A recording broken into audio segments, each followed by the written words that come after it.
नेपाल के पूर्व प्रधानमंत्री माधव कुमार नेपाल के खिलाफ मुकदमा दर्ज हो गया है। उन पर भ्रष्टाचार के गंभीर आरोप लगे हैं, जिसके तार भारत से जुड़े हुए हैं। इस मामले में माधव कुमार नेपाल के खिलाफ बड़ी कार्रवाई सामने आई है। उनकी सांसदी चली गई। तो क्या है पूरा मामला? क्यों नेपाल के पूर्व पीएम पर गिरी गाज? क्या है इसका भारत से कनेक्शन?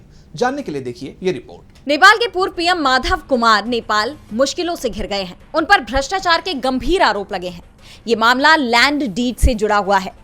पूर्व नेपाली प्रधानमंत्री पर आरोप है कि उन्होंने 2009 से 2011 के बीच रामदेव की कंपनी पतंजलि योगपीठ नेपाल कंपनी को कानूनी रूप से इजाजत दी गई जमीन से ज्यादा भूमि खरीदने दिया।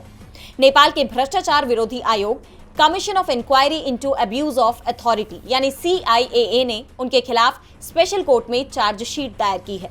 CIAA ने आरोप लगाया कि कावरे जिले की जमीन को बाद में दूसरी जमीन के साथ अदला बदली करने या ज्यादा कीमत पर बेचने की इजाजत दी गई, जिससे राज्य को नुकसान हुआ।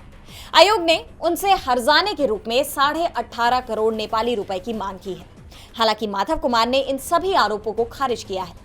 नेपाल की यूनाइटेड सोशलिस्ट पार्टी के नेता माधव कुमार ने एक नेपाली अखबार को बयान देते हुए कहा कि मैंने पतंजलि भूमि सौदे के संबंध में कुछ भी अवैध नहीं किया है और न ही किसी भ्रष्टाचार में लिप्त रहा हूं, जिससे राज्य को कोई नुकसान हुआ हो।